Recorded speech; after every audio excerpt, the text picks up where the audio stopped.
네, 오늘 다니엘서가 끝납니다. 30주에 걸쳐서 다니엘서 말씀을 나누는데, 다니엘서 끝나고 다음 주에는 바로 그 뒤에 있는 호세아서 말씀을 같이 나누도록 하겠습니다. 먼저 다니엘서 1장에서 12장까지 다니엘서 전체 개관을 보여드리겠습니다. 다니엘서는 크게 둘로 나눕니다. 1장에서 6장까지가 역사적 사건, 7장에서 12장까지가 환상과 예언으로 나뉘어지는데, 도표 보여주시죠.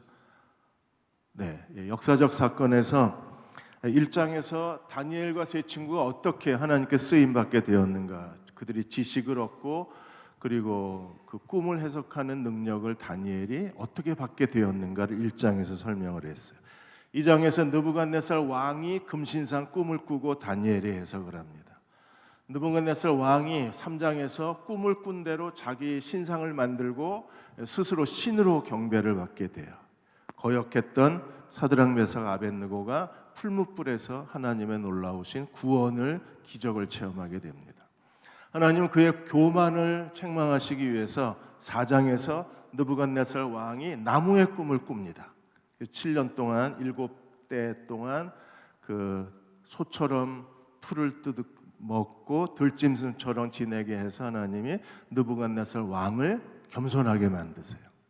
5장에서 벨사살 왕이 귀인 그 귀족 1000명을 모아놓고 하나님의 거룩한 성전의 그릇과 잔을 가지고 술 파티를 하다가, 술을 마시다가 벽에 손이 나와서 메네메네 대겔 우바르신 글자를 쓰고 벨사살이 그날 죽임을 당합니다. 하나님의 저울에 달려서 부족함을 배웠기 때문에 벨사살이 죽임을 당하고 이제 메대 그리고 페르시아 시대가 시작이 돼요. 6장에서 다리오 왕이 다니엘을 다시 지극히 높여서 셋째 총리 중에 한 사람으로 세웠더니 시기했던 사람들이 다니엘을 고발을 합니다. 다니엘이 기도를 금지했는데 금령을 어기고 기도하는 것 때문에 사자굴에 던졌는데 어떻게 됐어요? 오히려 하나님이 사자굴에서 다니엘을 구원하시게 돼요. 그래서 다니엘의 하나님을 찬양하게 됩니다. 7장에서 12장까지는 다니엘의 환상에 대한 예언의 이야기를 담았습니다. 7장에서 네 짐승의 환상을 보게 돼요. 느부갓네살 왕의 2장의 금신상과 그리고 다니엘의 네 짐승의 환상은 같아요. 인류 역사를 이끌어가는 세계 대제국의 역사를 하나님께서 미리 보여주셨습니다. 바벨론, 그리고 페르시아, 그리스, 로마의 제국, 그리고 그 뒤에 이어서 등장할 적그리스도에 대한 예언을 들려주셨어요. 8장에서는 순염소, 순양의 환상을 통해서 헬라 제국이 분열이 되고 거기서 이제 이스라엘을 크게 괴롭히게 될 안티오쿠스 에피파네스에 대한 예언이 나옵니다. 9장에서 하나님이 72레를 가지고 하나님의 구속사를 전개하실 것을 보여주셨고, 10장, 11장, 12장에서 안티오쿠스 에피파네스에 대한 예언이 집중이 돼요. 10장은 그 예언의 서론, 11장은 그 예언의 내용, 남방왕, 북방왕, 프톨레미 왕조, 셀루큐스 왕조. 기억하시는 거죠? 그래서 남방왕, 북방왕의 전쟁을 통해서 안티오쿠스 4세가 에피파네스가 등장하고 유대인들을 크게 박해하고 하나님의 이름을 모독하고 하나님의 성전을 더럽히게 돼요. 그리고 마침내 12장에서 안티오쿠스 에피파네스가 적그리스도의 모형이라는 예언을 통해서 하나님께서 마지막 종말의 때에 어떤 일이 일어날 것인가를 다니엘을 통해서 예언을 해 주셨습니다. 오늘 12장 마지막 말씀을 저희가 함께 보고자 합니다. 12장 1절에서 대환란이 일어나게 될 것을 예언하시고, 대환란이 일어나지만 그러나 하나님은 어떻게 하시나요? 천사장 미가엘을 통해서 생명책에 기록한 하나님의 백성을 보호해 주실 것입니다. 두 번째로 12장 2절에서 그 대환란 이후에 그리스도가 재림하시고 우리에게 어떤 일이 벌어지나요? 그리스도의 부활의 그 은혜에 우리가 참여하게 되고 그 부활을 통해서 우리는 하나님 나라를 상속하게 됩니다. 대환란은 얼마나 일어날까요? 12장 7절에 한때, 두때, 반때의 대환란의 한정된 기간 안에 일어날 것을 하나님께서 말씀하시고 그 한때, 두때, 반때는요 아주 굉장한 무서운 박해의 시기가 되어서 성도의 권세가 다 깨지는 그런 절망의 시기가 될 것입니다. 그 이후에 하나님의 모든 종말의 역사가 완성될 것을 우리에게 말씀해 주셨습니다. 오늘 12장 8절에서 12절까지 세 가지 교훈을 우리에게 주셨는데, 첫째로 숫자의 비밀이 하나 더 나와요. 종말을 이끌어가는 숫자가 다니엘서에서 계속 우리에게 하나님께서 그 숫자를 알려주셨는데, 오늘 8절에서 12절 사이에 또 하나의 숫자의 비밀이 있어요. 12장 8절에 하나님이 다니엘에게 이 종말에 일어날 일을 예언을 해주셨는데, 다니엘의 반응이 어땠습니까? 12장 8절에 보시면 내가 듣고도 깨닫지 못한지라. 하나님은 다니엘을 통해서 예언을 하셨어요. 하나님의 예언의 말씀을 다니엘이 전했습니다. 그런데 다니엘도 내가 듣고도 깨닫지 못한지라. 내가 이르되 내 주여 이 모든 일의 결국이 어떠하겠습니까? 하나님의 예언과 환상을 직접 받은 다니엘조차도 이해를 하지 못하고 이 모든 일의 결국이 어떠하겠습니까? 라고 질문을 해요. 하나님은 이 예언의 말씀에 대해서 어떻게 하셨나요? 12장 4절에 보시면 다니엘아 마지막 때까지 이 말을 간수하고 이 글을 봉함하라 그래요.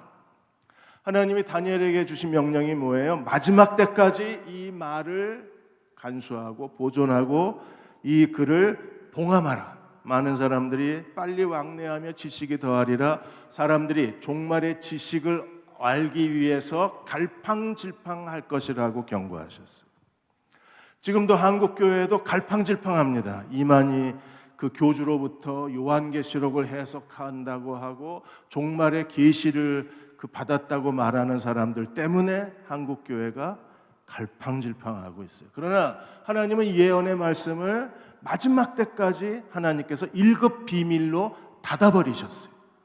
하나님이 계시를 열 때까지는 아무도 알 수가 없는 거예요. 오늘 4절에 그 9절에 다시 이렇게 말합니다. 새 번역에 보시면 9절이 이렇게 돼 있어요. 그가 말하였다 다니엘아 가거라. 이 말씀은 마지막이 올 때까지 은밀하게 간직되어 감추어질 것이다.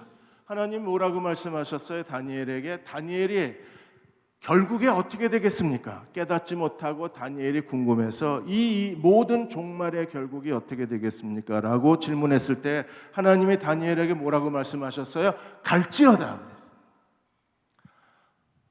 내용이 뭐냐? 종말의 예언의 내용이 뭐냐고 질문을 했는데 하나님은 말씀하시기를 갈지어다. 이 말씀은 마지막 때가 올 때까지 은밀하게 감추어져 있을 것이다. 갈지어다라는 말이 뭐예요? 이제 가방 싸들고 가라는 건가요? 아니요. 갈지어다는요, 이 예언의 말에 조급하게 집착하지 말라는 거예요. 하나님은 다니엘조차도 미래에 일어날 종말의 일에 대해서 조급하고 집착하지 말라고 경고하셨습니다. 근데 오늘 우리 주변의 이단들은 이 하나님의 경고의 말씀을 무시하고 조급하고 집착해서 여러 이론들을 내놓아서 믿는 사람들을 혼란스럽게 만들고 있는 겁니다. 숫자의 비밀이 하나 나와요. 지금까지 다니엘서에는 8장에서 2300주야, 그리고 7장에서 한때, 두때, 반때, 12장과 같이, 그리고 1260일, 42달, 3년 반, 이 숫자가 나왔는데 오늘 11절, 12절에서 또 다른 숫자를 하나님께서 우리에게 말씀하셨어요. 11절에 보시면 매일 드리는 제사를 폐하며 멸망하게 할 가증한 것을 세울 때부터, 자세히 보세요. 제사를 폐하고, 안티오쿠스 에피파네스가 제일 먼저 한 일이 뭐예요? 아침 저녁 번제를 중지시켰습니다. 그리고 에피파네스가 한 하나님 앞에 가장 큰 악이 무엇입니까? 하나님의 성전에 제우스 신상을 세우고 돼지 피로 제사를 드린 거예요. 그때로부터 1290일을 지낼 것이요. 지금까지는요 1260일이었는데 갑자기 1290일이 나와요. 그리고 12절에 기다려서 1290일을 기다렸다가 1335일까지 견뎌내면 이 사람은 복이 있도다 말씀하셨어요. 자, 안티오쿠스 에피파네스가 매일 아침 저녁 번제를 중지시켰습니다. 그리고 멸망에 가증할 것 제우스 신상을 하나님의 성전에 세웠습니다. 그때로부터 1290일을 지나서 다시 45일이 지나서 1335일까지 견뎌내면 이 사람은 복이 있다는 거예요. 무슨 말일까요? 베두인 구약신학자 베두인은 말하기를 이 모든 숫자는 하나님의 비밀이다 그랬어요. 구약신학자 롱맨도 말하기를 이 숫자의 해석은 오직 하나님만이 하신다 그랬어요. 언제 하십니까? 마지막 종말의 때가 오면 하나님께서 모든 백성들에게 이 숫자의 비밀을 알게 하실 거라고 했습니다. 그럼에도 학자들이 궁금해서 이 숫자를 해석해 봤습니다. 1290일, 1260일, 42달, 한때, 두때, 반때보다 30일이 더 많아요. 지금까지 다니엘서는 1260일에 대한 예언이 계속됐다가 갑자기 마지막에 왜 1290일, 30일을 더한 이유가 어디에 있을까? 그래서 학자들은 아마도 에피파네스가 유대인을 박해하고 에피파네스가 그 마카비 혁명으로 인하여 하나님께서 이스라엘의 주권을 되찾고 하나님의 성전을 되찾은 시간, 그래서 성전을 더럽혀진 성전을 다시 정결케 하고 이스라엘이 지킨 절기가 수전절을 지키게 된 거예요. 그래서 어쩌면 1290일은 마카비 혁명이 일어나서 이스라엘이 주권을 되찾고 하나님의 성전을 회복해서 하나님께 다시 바친 수전절까지 기간이 1290일 것으로 추정을 하는 겁니다. 또 마지막 때 적그리스도가 유대인을 박해하고 그리고 그리스도가 유대인이 박해한 다음에 적그리스도가 심판을 받고 그리고 그리스도가 재림할 때까지의 기간을 30일 더 연장해서 1260일까지 적그리스도가 심판을 받고 그리고 그리스도가 재림하시는 게 30일 뒤에 1290일이 아닐까라고 말하는 학자도 있어요. 1335일은 1290일보다 45일이 더 많습니다. 지금 별 관심이 없으시죠? 그래서 뭐 어떡하라고 얼굴 표정이 그래서 알고 계셔야 돼요. 이게 수능에 꼭 나오기 때문에 반드시 알고 계셔야 돼요. 1290일에서 다시 45일이 지나가요. 그러면 이날은 무슨 날인가? 아마도 그리스도의 재림 1290일에 그리스도가 재림하시고 새하늘과 새 땅이 시작되는데 45일이 지날 거다. 그래서 1335일은 아마 새하늘과 새 땅이 시작하는 날일지도 모른다라고 학자들이 견해를 얘기하는 거예요. 근데 정확한 이 숫자의 의미는 아직은 우리가 잘 모릅니다.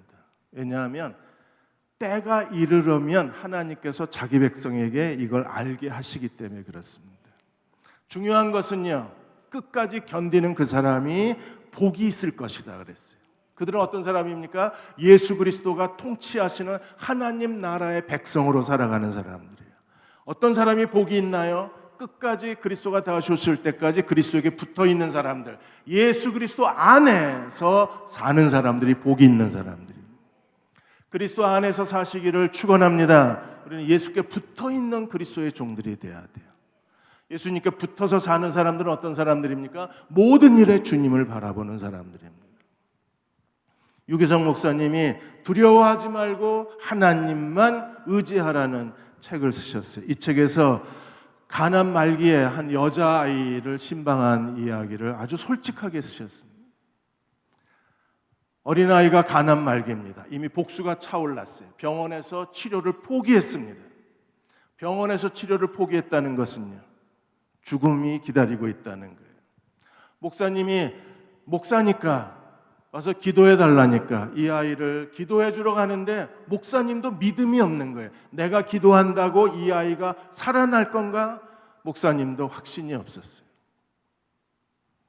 병원에 가서 아이를 위해서 살려달라고 기도해야 되는데 목사님 안에 믿음이 없는 거예요. 살려달라고 기도할 수가 없는 거예요. 그래서 유기성 목사님 하나님 앞에 기도하셨습니다. 하나님, 제가 어떻게 기도해야 될지 알게 해주십시오.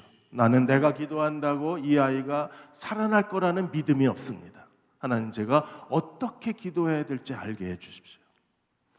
아이의 병실 앞에 갔을 때 성령이 깨달음을 주셨어요.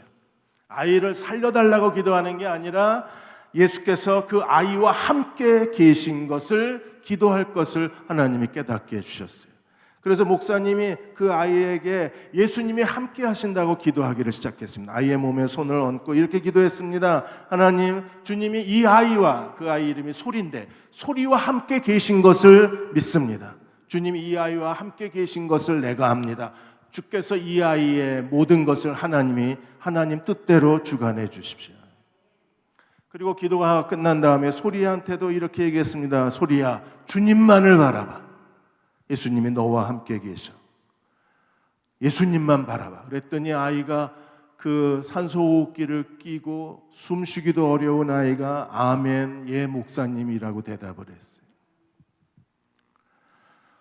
4살 된 조민찬이라는 아이가 있습니다. 이 아이가 2019년 6월에 갑자기 아이가 쓰러져서 병원에 가서 중환자실에 1년 동안 입원해 있었는데 뇌파가 안 잡힙니다. 뇌파가 잡히질 않는 거예요. 그랬더니 병원에서 원인을 모르겠다. 그리고 병원이 이 아이를 치료할 방법이 없는 거예요. 그래서 아이가 뇌파가 나타나지도 않고 자기 혼자 호흡도 하지 못하는 아이를 병원에서 퇴원을 시켰어요. 그리고 저한테 기도 요청이 왔습니다. 저도 처음에 살려달라고 기도하다가 저도 기도를 바꿨어요. 주님께서 민찬이와 함께 계신 것을 믿습니다. 주님, 이 아이와 함께 계시죠? 이 아이와 함께 계신 주님이심을 믿습니다. 주님께서 이 아이를 붙잡아 주옵소서.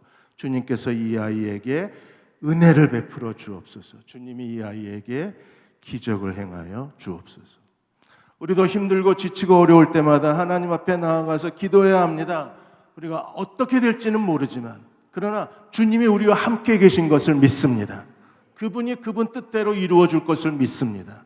우리가 모든 일에 주님만을 바라보는 그리스도의 종들이 되어야만 합니다. 두 번째로, 종말의 중요한 사건을 우리가 이해해야 돼요. 아주 중요한 두 가지 사건이 있습니다. 오늘 2장, 12장, 11절에서도 두 가지가 뭐예요? 매일 드리는 제사를 폐하며 멸망하게 할 가증한 것이 세울 때부터 1290일입니다. 매일 드리는 제사를 폐해라. 안티오쿠스 에피파네스는 모든 아침 저녁 번제를 중지시켰습니다. 그리고 제우스 신상을 하나님의 성전에 세웠어요. 마지막 때 적그리스도도 매일 제사를 폐하고 그리고 멸망에 가증한 것을 거룩한 곳에 세우게 될 것입니다. 예수님이 그렇게 예언하셨어요. 마태복음 24장 15절에 보시면 너희가 선지자 다니엘이 말한 바 멸망에 가증한 것이 거룩한 곳에 선 것을 보거든. 미래로 얘기하셨어요. 언젠가 이 일이 과거에 일어났고 우리 시대에 언젠가 이 일이 다시 일어나게 될 거예요. 이 일은 어떤 일일까요? 반드시 이 일이 일어나야 종말의 사건이 진행이 되는 거예요. 데살로니가 후서 2장 3절과 4절에서 이렇게 바울도 적그리스도의 등장에 대해서 이렇게 가르쳤습니다. 누가 어떻게 하여도 너희가 미혹되지 말라. 누가 뭐라 그래도, 이만희가 뭐라 그래도, 최호정 목사가 누가 뭐라 그래도, 절대로 누가 뭐라 그래도 너희는 미혹당하지 말라 그랬어요. 반드시 먼저 배교하는 일이 있고 그랬어요. 배교가 먼저 일어나야 돼요. 우리 시대에 배교가 일어났나요? 배교하는 일이 있고, 그 다음에 불법의 사람 멸망의 아들이 나타나기 전에는 그날이 이르지 아니하리라. 그러니까 그리스도의 재림의 날 전에 반드시 일어날 두 가지가 뭐예요? 배교가 있고 불법의 아들이 나타나리라. 불법의 사람 적그리스도는 어떻게 나타납니까? 4절에 그는 대적하는 자라 신이라고 불리우는 모든 것과 숭배함을 받는 것에 대항하여 그 위에 자기를 높이고, 이 세상에 신이란 모든 신, 종교라는 모든 종교 위에 자기를 높인다 그랬어요. 이게 종교 통합입니다. 그리고 하나님의 성전에 앉아.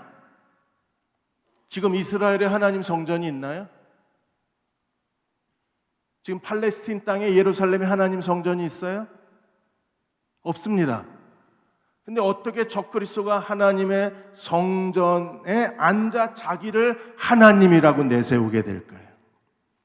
그래서 말세에 중요한 두 가지 사건이 일어나야 돼요. 첫째로 배교하는 일이 있어야 됩니다.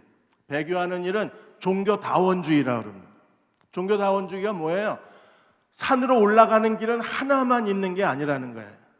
A루트, B루트, C루트 여러 길이 있다는 겁니다. 그래서 하나님이 이 세상의 모든 종교를 하나님이 창제하셨고 그 종교를 통해서 구원받게 하신 것이 하나님의 계획이라고 했어요.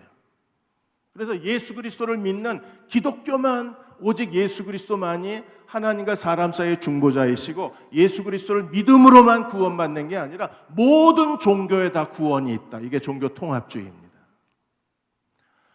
종교 통합이 가능할까요? 불가능할까요? 배교하는 일이 없으면 적그리스도가 등장할 수가 없어요. 종교 통합은 가능할까요? 실제로 2019년 2월 4일 날 놀라운 일이 일어났습니다. 종교 통합이 되려면 가장 큰 종교 집단 기독교와 이슬람이 통합이 돼야 돼요. 그런데 기독교와 이슬람은 달라도 너무 다릅니다. 우리는 예수 그리스도를 믿음으로 구원받는다고 말합니다. 그러나 무슬림은요, 예수 그리스도를 하나님의 아들로 인정하지 않습니다. 기독교는 예수 그리스도를 믿음으로 거듭나야 하나님의 자녀가 된다고 말합니다. 그러나 이슬람은 거듭남의 교리 자체가 없습니다.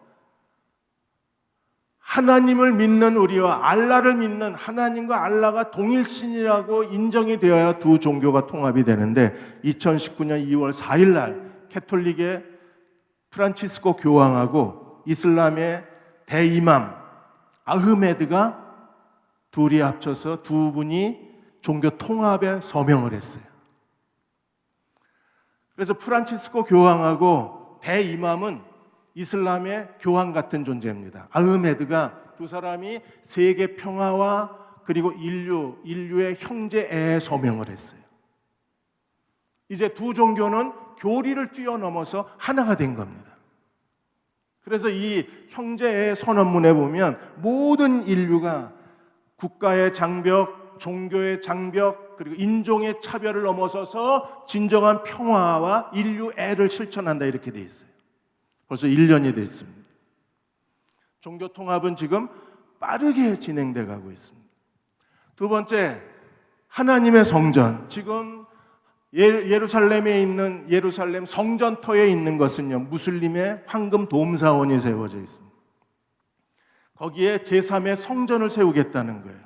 실제로 트럼프가 당선된 이후에 2018년도에 그 이스라엘의 사네드린 공회가 조직이 돼서 이 사네드린 공회가 제3성전 건축을 주관하는 단체입니다. 이 사네드린 공회가 미국의 트럼프 대통령하고 일본의 러시아의 푸틴 대통령에게 공문을 보냈습니다.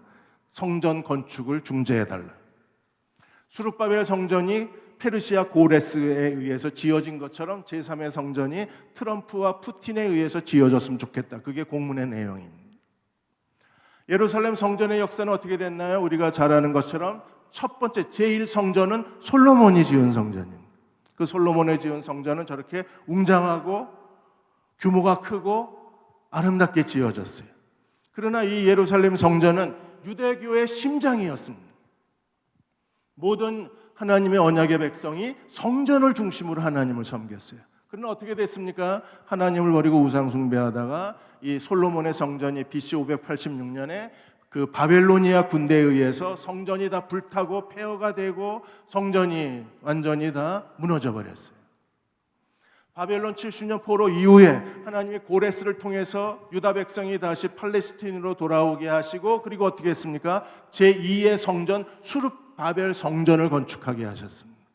수르바벨 성전은 치욕과 그리고 어두움의 역사였어요. 왜냐하면 아시는 것처럼 헬라 알렉산더가 죽고 난 뒤에 헬라가 네 신하에 의해서 4개 나라로 나뉘어졌습니다. 그리고 다니엘서 11장에 있는 것처럼 북방왕, 남방왕, 애굽의 왕, 시리아 왕의 전쟁으로 인해서 어떤 일이 벌어졌어요?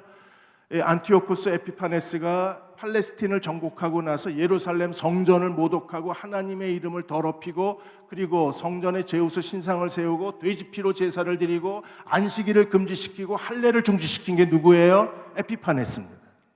그게 수르바벨 성전에서 일어난 일이에요. 그러다가 마카비 혁명으로 인해서 다시 그 초라한 수르바벨 성전을 다시 되찾아서 하나님 앞에 정결하게 다시 바치고 나서 헤롯이 유다 왕이 된 뒤에 헤롯 왕이 예루살렘 성전을 증축을 했습니다. 수르바벨 성전을 다시 증축한 게 헤롯 성전이에요. 아까 보여준 사진이 바로 헤롯 왕이 지은 성전입니다. 아주 대규모로 지었어요. 근데 이 헤롯 성전 제2성전도 로마의 군대에 의해서 지성소가 더럽혀지고 돌 위에 돌 하나 남지 않고 예루살렘 성전이 다 무너져 버리고 다 불타버리고 폐허가 된 거예요. 그리고 7세기 말에 이슬람 사람들이 거기에 예루살렘 성전터에다가 지금의 황금 도움 사원을 지은 겁니다. 이 황금 도움 사원을 지은 왕조가 그 우마이야 왕조였어요. 그래서 지금 저 가운데에 황금 지붕 하나 보이시죠? 저걸 황금 도움 사원, 이슬람 사원입니다. 만일에 저기에 유대인들이 제3의 성전을 지으려고 하면 이슬람과 대규모 전쟁을 벌여야 돼요. 근데 지금 이스라엘이 이슬람과 대규모 전쟁을 벌여서 승리할 승산이 있을까요? 근데 유대인들은 지금도 저 자리에 어떻게든 하나님이 황금 도움 사원을 무너뜨려 주시고 거기에 예루살렘 성전, 돌로 만든 성전을 짓기를 원하는 거예요. 이미 하나님이 돌로 만든 성전 시대를 끝내셨어요. 예수 그리스도께서 자기 육체가 성전이라고 선언하셨어요. 하나님의 성전은 예수 그리스도의 몸으로서의 성전입니다. 근데 유대인들은 아직까지도 하나님의 성전을 짓기를 열망하고 있는 거예요. 근데 최근에 놀라운 사실이 하나 발견이 됐습니다. 히브리대 물리학자이신 아셜 카프만 박사가 솔로몬 시대 고대 이스라엘의 측량법을 가지고 정확하게 솔로몬 성전터가 어디인가를 측량을 했더니 놀랍게도 제3의 성전터가 나왔어요. 지금 밑에 동그란 게 지금 있는 이슬람 사원입니다. 황금 도움 사원입니다. 그런데 정확하게 성전터를 성경 시대의 측량법으로 계산했더니 지금 황금 도움 사원보다 330피트 위쪽에 솔로몬 성전터라는 사실을 발견한 거예요. 이스라엘이 흥분을 했습니다. 전통적인 견해는 황금 도움 사원 자리가 예루살렘 성전터라는 게 아직까지 전통적인 견해입니다. 그런데 이 아셜 카프만 박사의 이론으로 이스라엘이 흥분하기 시작한 거예요. 왜? 이제 이스라엘과 무슬림이 서로 전쟁을 벌일 필요 없이 이스라엘과 무슬림이 타협하기만 하면 도움사원 옆에 하나님의 성전을 지는 그런 공존의 시대가 가능한 거예요. 그 공존을 만들어낼 사람이 바로 적그리스도라는 거예요. 이미 하나님의 종말에 일어날 두 가지 중요한 사건, 배교하는 일, 그리고 하나님의 성전에 앉아서 자기를 하나님이라고 내세운다는 적그리스도 불법의 아들의 역사가 이미 시작이 되고 있는 거예요. 그렇다면 이제 마지막으로 우리는 종말에 어떤 사람으로 어떤 신앙을 가져야 될까요? 종말에 대한 여러 가지 불확실한 지식보다 우리에게 더 중요한 게 있습니다. 종말을 사는 그리스도의 인격을 갖는 게, 그리스도인으로서 인격을 갖는 게 더 중요한 거예요. 종말에 대해서 여러 가지 그 지식을 가졌다고 그 지식이 우리를 구원해 주는 게 아닙니다. 우리는요, 하나님이 원하시는 인격과 영성을 가진 사람이 돼야 돼요. 11장 12장에서 하나님께서 다니엘을 통하여 계속 강조하고 계신 게 뭐예요? 악한 자가 되지 말고 지혜로운 자가 되라는 거예요. 지혜로운 사람들이 종말의 때를 그 지식을 아는 사람들이고, 종말의 마지막에 하나님의 구원을 받을 사람들은 어떤 사람들입니까? 지혜로운 사람들입니다. 12장 10절 새 번역에 이렇게 되어 있습니다. 많은 사람들이 깨끗해질 것이다. 그러나 악한 사람들은 이해하지 못하고 계속 악해질 것이다. 지혜 있는 사람만이 이해할 것이다. 지혜로운 사람이 되시기를 축원합니다. 악한 사람은요 계속 악해져요. 그들은 종말에 어떤 일이 일어나는지 알지를 못합니다. 그러나 지혜로운 사람들은 하나님의 때에 대한 깨어 근신하여 정신 차리고 하나님의 때를 알고 그들은요 그리스도가 다시 오시는 걸 준비할 수 있는 사람들입니다. 지혜로운 자에 대해서는 11장 35절에도 이미 말했습니다. 또한 지혜 있는 지도자들 가운데 얼마가 학살을 당할 것인데 이 일로 백성은 단련을 받고 순결하게 되고, 하나님이 원하시는 것은요 정결한 백성입니다. 하나님께 대해 순결한 사람입니다. 모든 악과 죄에서 떠난 사람이어야 돼요. 끝까지 깨끗하게 남을 것이다. 하나님이 정하신 그 끝날이 올 때까지 이런 일이 계속될 것이다. 종말의 악순환은 계속될 것입니다. 그러나 하나님이 찾으시는 사람은 지혜로운 사람입니다. 지혜로운 사람이 하나님께 깨끗한 사람입니다.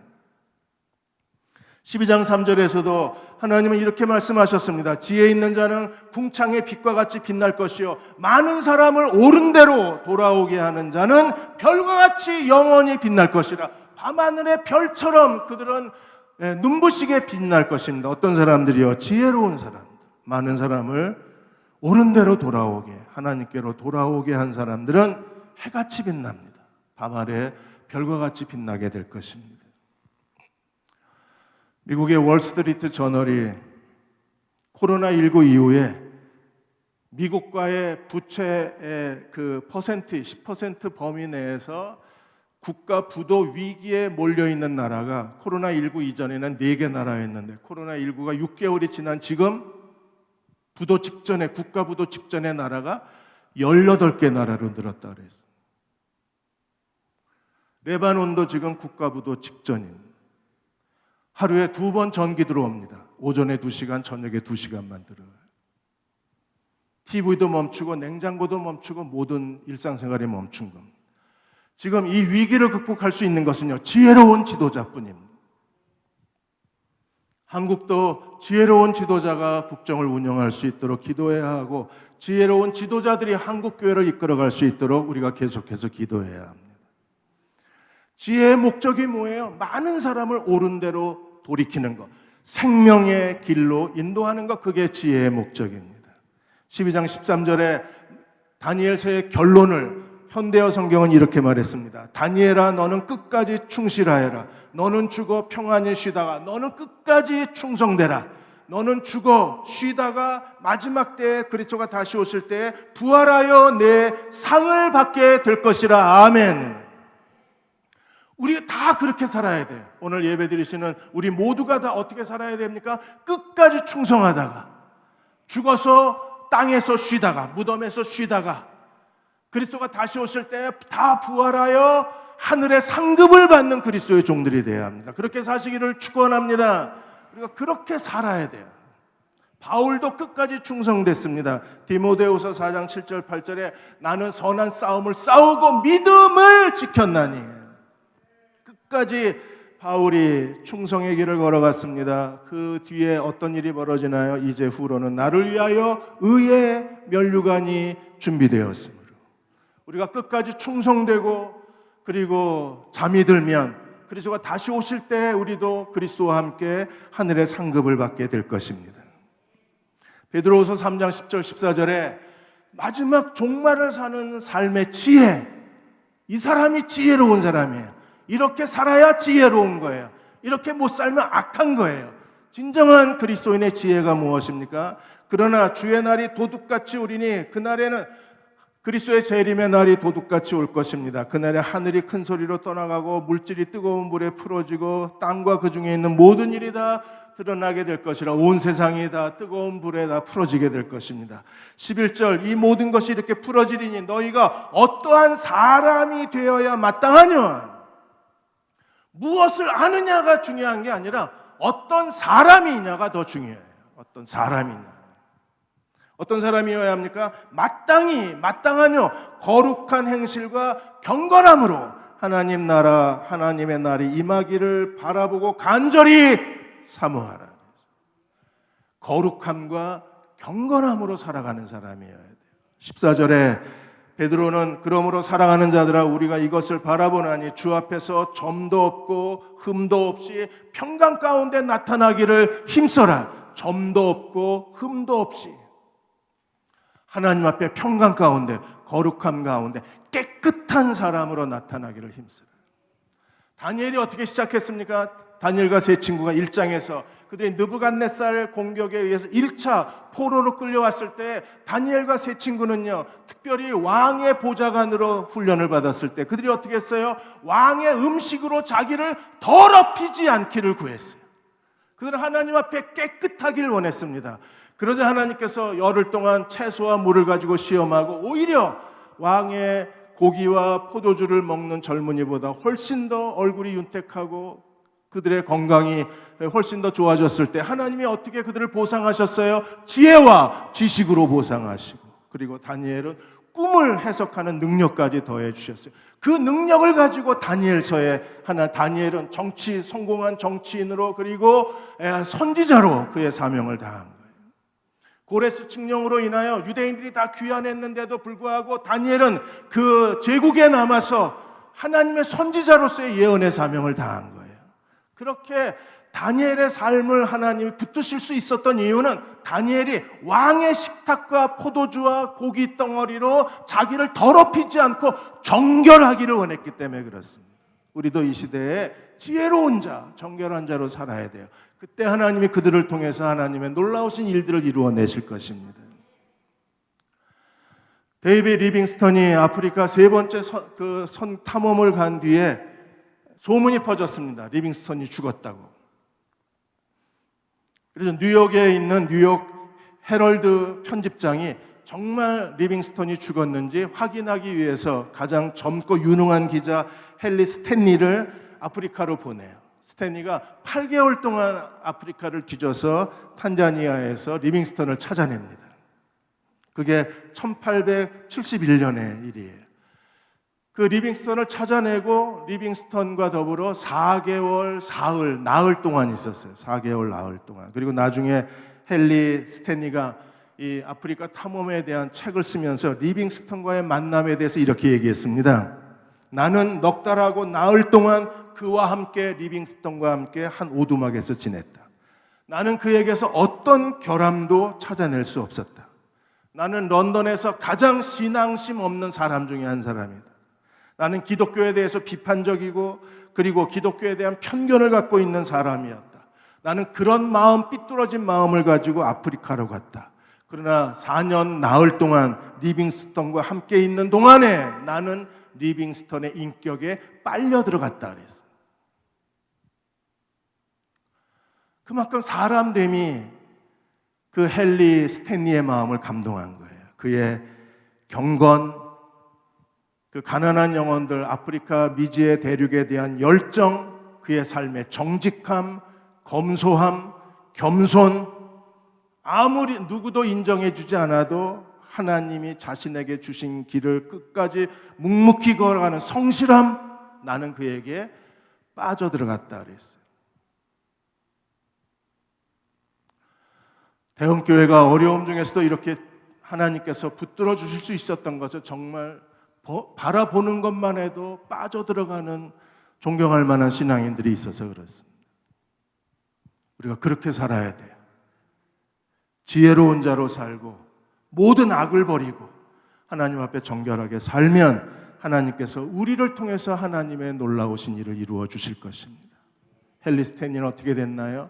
정말 빠져들어갔어요. 그래서 나중에 그가 기자를 그만두고 리빙스턴의 뒤를 이어서 아프리카 탐험을 합니다. 자신의 생애를 하나님께 바칩니다. 우리에게 이런 지혜로운 자로 살아가는, 마지막 때에 지혜로운 자로 살아가는 하나님의 넘치는 은혜가 있으시기를 주의 이름으로 축원합니다.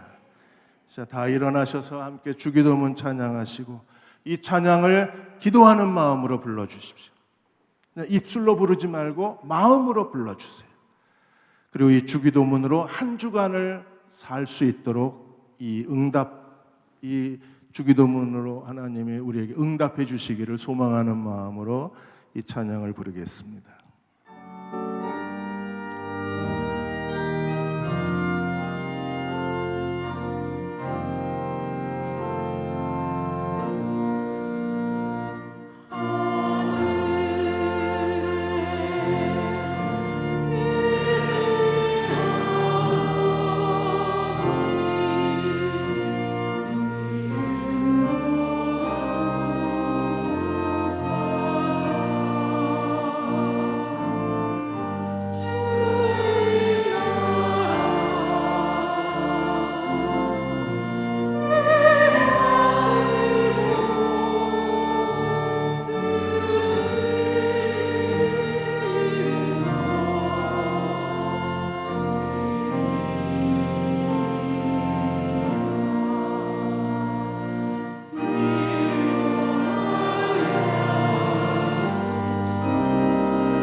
교회의 미래도 지혜로운 사람들, 그분들의 인격과 그분들이 받는 존경과 그분들의 존귀함으로 생명력이 유지가 됩니다.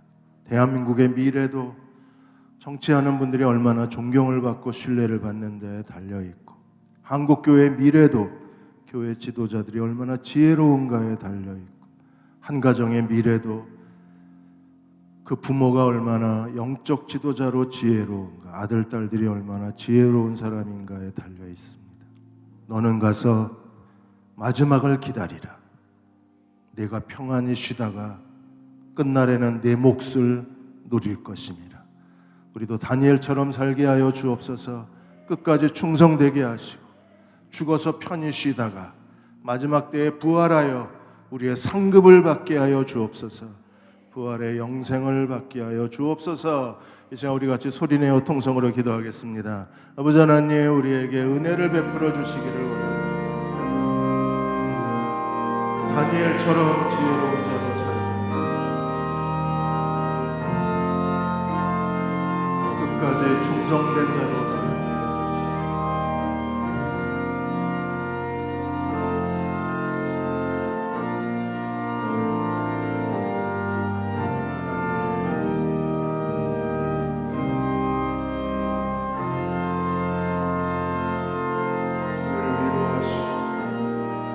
은혜를 베풀어 주시고 하나님의 영광에 이를 수 있도록 하나님 저희를 축복해 주시옵소서.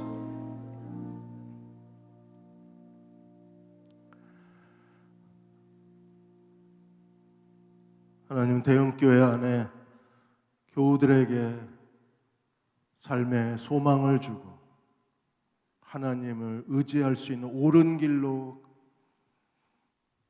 계속 그 길을 갈 수 있도록 헌신과 인격과 영성의 본을 보여주신 분들로 인하여 감사드립니다. 그분들은 자신의 전부를 바치셨고, 그리고 사람들에게 위로를 주는 존경할 만한 인품을 가지셨고, 그리고 하나님을 위해서라면 아무것도 아끼지 아니하고 충성된 삶을 사셨던 분들입니다. 그분들을 통해서 대형교회를 붙잡아 주신 걸 감사합니다. 하나님, 지혜로운 자들로 인하여 대한민국의 미래가 준비되게 하시고, 지혜로운 지도자들로 인하여 한국교회의 미래가 준비되게 하여 주시고, 하나님께서 7대 담임 목사로 지혜로운 종들을 세워주셔서 대형침례교회 내일을 준비해 주신 것을 인하여 감사드립니다. 그들에게 지혜를 더하여 주시고, 하나님 앞에 무엇을 어떻게 해야 할지 아는 하나님의 인도하심이 분명하게 하여 주시고, 그들이 순종과 충성을 통해서 대형교회에 하나님 앞에 바쳐진 내일의 삶을 만들어내는 하나님이 기름 부어 세우신 종들이 되게 도와주옵소서. 오늘 저희들을 긍휼히 여겨 주시기를 원합니다. 주여, 저희들에게 은혜 위에 은혜를 더하여 주셔서 지혜로운 자로 이 시대를 살아가게 해 주옵소서.